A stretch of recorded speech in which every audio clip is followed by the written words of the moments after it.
আসসালামু আলাইকুম। বরাবরের মতো নতুন আরও একটি ভিডিও দেখার জন্য সবাইকে স্বাগতম জানিয়ে শুরু করছি আমার আজকের রেসিপি। এই সিজনটাতে প্রচুর টমেটো পাওয়া যায়, আর এই টমেটো দিয়ে কিভাবে পারফেক্ট করেই টমেটো সস ও পিউরি তৈরি করতে হয় সেই রেসিপিটাই আমি আজকে আপনাদের সাথে শেয়ার করব। আর সাথে থাকছে গুরুত্বপূর্ণ টিপস অ্যান্ড ট্রিক্স।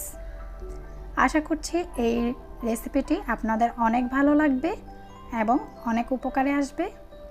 তো ভালো লাগলে অবশ্যই আমার চ্যানেলটিকে সাবস্ক্রাইব করে পাশে থাকা বেল আইকনটি অলে প্রেস করে দেবেন, যাতে পরবর্তীতে নিত্য নতুন রেসিপি আপলোড দেওয়ার সাথে সাথে আপনাদের কাছে নোটিফিকেশন চলে যায় আর এবং আপনারা দেখতে পারেন সবার আগে। তো চলুন দেখে আসি কিভাবে তৈরি করা যায়। এখানে আমি টমেটো সস তৈরি করার জন্য 3 কেজি পরিমাণ টমেটো নিয়েছি। আর এই টমেটোগুলো আপনারা দেখেই বুঝতে পারছেন এটা কিন্তু একদম লাল একটা টমেটো, ভারী মাংসযুক্তওয়ালা। আপনারা অবশ্যই টমেটো সস তৈরির ক্ষেত্রে এই রকম লাল রঙের টমেটোগুলো ব্যবহার করবেন। আমাদের দেশীয় যে একটা টক টমেটো আছে ওই টমেটোটা কিন্তু সস তৈরির ক্ষেত্রে কখনোই ব্যবহার করবেন না, তাহলে কিন্তু ভালো রেজাল্ট পাবেন না। তো আমি এখন এইভাবে টমেটোর যে বোটাগুলো ছাড়িয়ে নিচ্ছি। আর এখন আমি প্রায় 10-15 মিনিটের মতো পানিতে ভিজিয়ে রেখে ভালো করে ডলে ক্লিন করে ধুয়ে নিয়েছি টমেটোগুলোকে। এখন আমি টমেটোগুলোকে এইভাবে একটা ছুরির সাহায্যে 4 পিস করে কেটে নেব।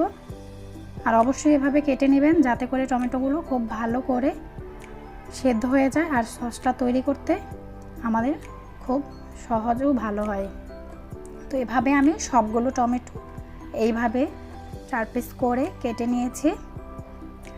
এখন চুলায় একটা প্যান বসিয়ে আমি সবগুলো কেটে রাখা টমেটো দিয়ে দিচ্ছি।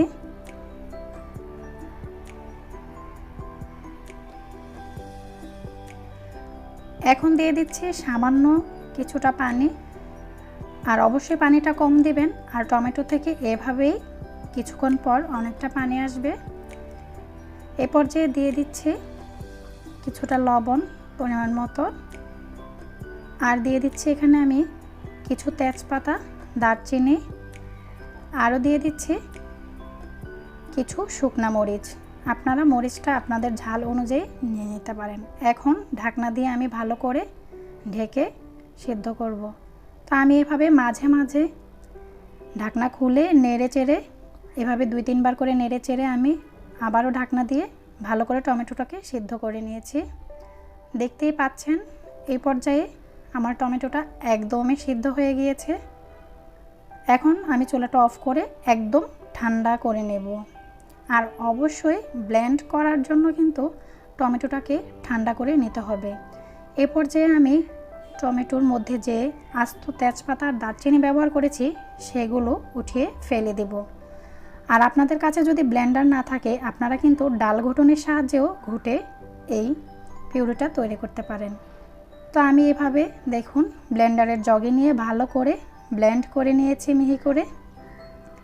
এখন একটা ছাঁকনি দিয়ে একটা বাটিতে আমি এই পিউরিটাকে ভালো করে দেখতেই পাচ্ছেন ছেঁকে নিচ্ছি। আর অবশ্যই এরকম চিকন ছিদ্রযুক্ত ছাঁকনি ব্যবহার করতে হবে, তাতে করে আপনার টমেটো সসটা একদমই পারফেক্ট হবে। তো আমি এভাবে ভালো করে ছেঁকে নিচ্ছি। তো আমার দেখেন এভাবে ছেঁকে নেওয়া হয়ে যাওয়ার পরে বিচিগুলো ছাঁকনিতে রয়েছে আর পিউরিটা বাটিতে চলে এসেছে। তো এভাবে আমি সম্পূর্ণ টমেটোগুলোকে এভাবে পিউরিটা করে নিয়েছি। আর এ পর্যায়ে যেই টমেটোর পিউরিটা এসেছে এটাই হচ্ছে পিউরি। আর এই পিউরিটাও আপনারা সারা বছর জুড়ে সংরক্ষণ করে রাখতে পারেন ডিপ ফ্রিজে। বিভিন্ন ধরনের রান্নায় কিন্তু আমরা এই পিউরিটা ব্যবহার করে থাকি, অথবা সিজন ছাড়াও যখন টমেটো সস তৈরি করতে হবে তখন এই পিউরিটা বের করে আবার সসটা তৈরি করা যায়। তো আমি এভাবে একটা বক্সে 1 বক্স আমি ডিপ ফ্রিজে রেখে সংরক্ষণ করব। আর বাকিটা পিউরি দিয়ে আমি সস তৈরি করব। এখানে আমি সস তৈরি করার জন্য নিয়ে নিচ্ছি 2 টেবিল চামচ পরিমাণ কর্নফ্লাওয়ার, আর আমি কিন্তু এখানে 2 টেবিল চামচ কর্নফ্লাওয়ারে নিয়েছি, এটা একটু স্কিপ হয়েছে। আর এখানে দিয়ে দিচ্ছি 3 টেবিল চামচ পরিমাণ ভিনেগার। এখন ভিনেগার দিয়ে কর্নফ্লাওয়ারটাকে খুব ভালো করে গুলিয়ে এক সাইডে রেখে দেব। আর এখানে নিয়ে নিয়েছি 2 টেবিল চামচ পরিমাণ তেঁতুলের কাদ। এখন চুলায় প্যান বসিয়ে আমি সেই পিউরিটা দিয়ে দিলাম। এখানে দিয়ে দিচ্ছি সেই ভিনেগার আর কর্নফ্লাওয়ার মিশ্রিত পানিটা, আর দিয়ে দিচ্ছি তেঁতুলের কাপটা। আরও আমি এখানে দিয়ে দিচ্ছি চিনি। আমি এখানে হাফ কাপ থেকে আর একটু বেশি চিনি দিয়েছি, আপনারা আপনাদের পছন্দ অনুযায়ী মিষ্টি কম বেশি করে নিতে পারেন। আর আমি এখানে খুব বেশি ঝাল করব না, আপনারা যদি আরও ঝাল খেতে চান তাহলে আপনারা এই পর্যায়ে কিন্তু কিছুটা মরিচও অ্যাড করতে পারেন। আমার যতটুকু ঝাল হয়েছে আমার কাছে ঠিক আছে, যেহেতু বাচ্চারা খাবে। তো এখন এভাবে অনবরত নেড়ে চেড়ে ভালো করে ঘন করে সসটাকে তৈরি করব। আর আমি এখানে একটু রেড ফুড কালার দিয়েছি, যাতে করে টমেটোর সসের কালারটা একদমই দোকানের মতো সুন্দর হয়। তো আপনারা চাইলে এটা স্কিপও করতে পারেন। তো এই পর্যায়ে দেখতেই পাচ্ছেন আমি কিন্তু অনেকক্ষণ নেড়ে চেড়ে ভালো করে অনবরত নেড়ে চেড়ে সসটাকে ঘন করে নিয়েছি।